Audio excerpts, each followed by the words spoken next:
This tutorial is part 2 on my air dry clay mask, and I'm going to show you how to use Crayola markers to create an antiqued aged watercolor effect on your air dry clay. I'm also going to show you how to fix your clay if something breaks or if there's any cracks. I'm using a basic set of Crayola markers, and this is a little bit rough on your markers, so don't use your Prismacolors or any expensive marker set. Use some that are old or that you have had for a while, or buy them for like $1 at the dollar store like I did. If you love art, don't forget to subscribe and check out my previous video on how to make this mask out of homemade air dry clay. To start, your clay piece needs to be completely dry. Now, check out how many cracks I have in my clay.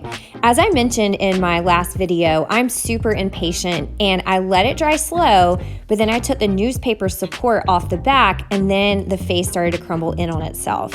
So if you're like me, there's a couple tricks that you can do to fix any impatient decision that you've made. And the cheapest is what I'm doing. I'm using Elmer's school glue to patch my cracks in any open area. You could use anything you might find in your garage, like joint compound, plumber's putty. You could use Mod Podge. I bet even a glue stick would fix some of the cracks. Now, when I experimented with this technique before, I did the marker straight on the clay with great results. But because I'm putting a layer of glue, I'm going to paint a coat of white acrylic paint to give it a barrier from the Elmer's glue.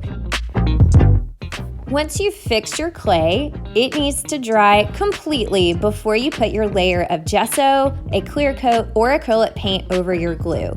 I set mine outside in the sun, and that helps speed up the drying some. If your clay is all in one piece, skip this step and go straight to your markers.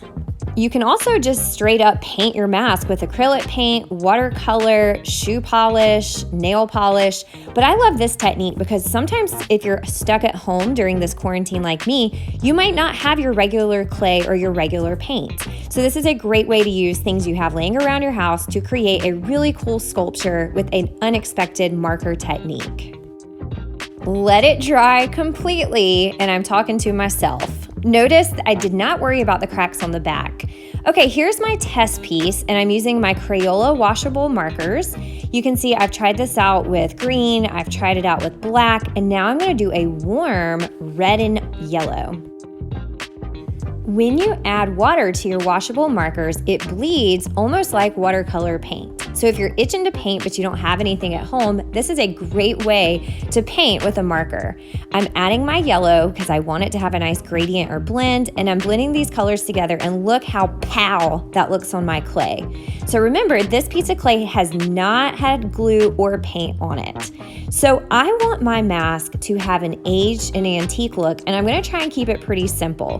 So I start by putting black in the areas that I want to enhance the textures and the recessed areas. You may notice because of the acrylic paint, it kind of has a really grayish blue effect, which I like.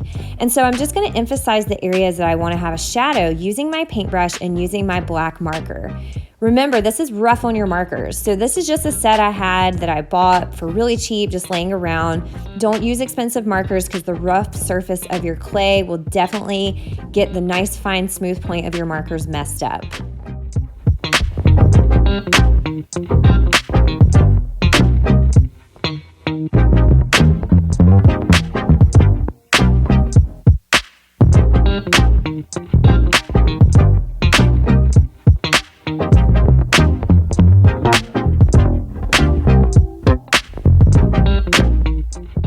You can keep your colors really light and muted by adding water, or you can overlap several times to keep your colors a little bit darker and a little bit more bold. It's all about what color scheme that you are going for.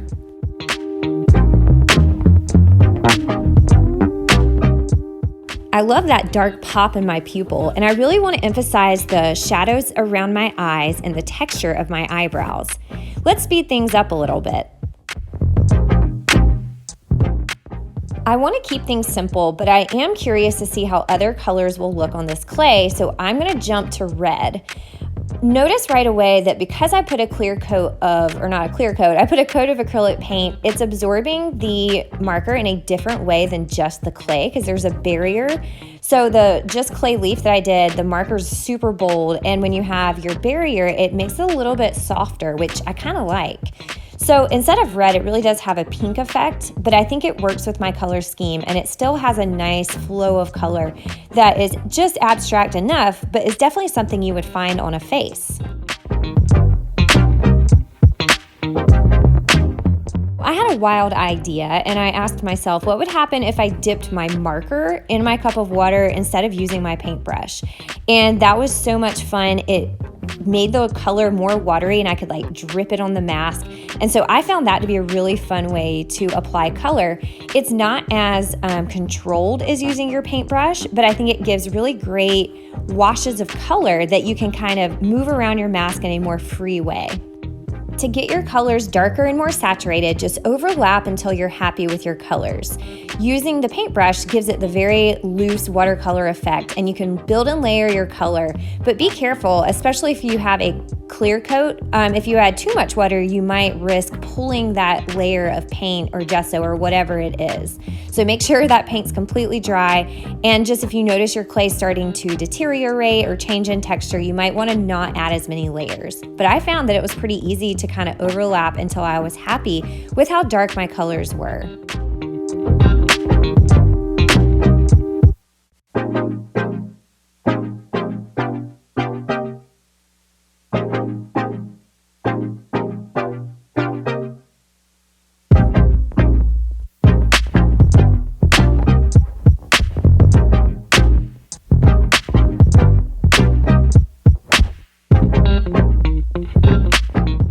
To create emphasis in my eyes, I decided to make them green. I wanted something that stood out against my red, and I thought green matched the bluish black I was using and gave it just a little bit of color that kind of pops and stands out against the rest. Speaking of color, I'm gonna add orange over my red so that has less of a pink effect, but it's more of like a warm, orangish red. So you can see it turns a little bit brown. So when you're mixing color, keep in mind like how they will interact.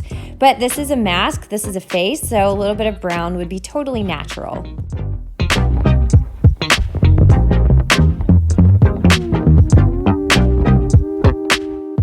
I'm almost done here, but I'm adding a little bit more detail to pop those areas that I really want to stand out.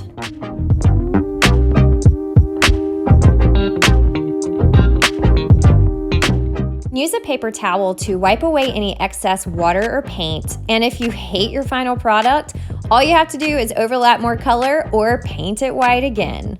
So here it is, my air dry mask with Crayola marker decorations. I did this with everything I had, either in my kitchen or just in my desk drawer. And this is such a great alternative for expensive kiln-fired clay and glazing. So if you're stuck at home in a quarantine but you want to work with your hands, I've got you covered. Check out my website, thatartteacher.com, for all of my lesson plans, student examples, and long-form blog posts.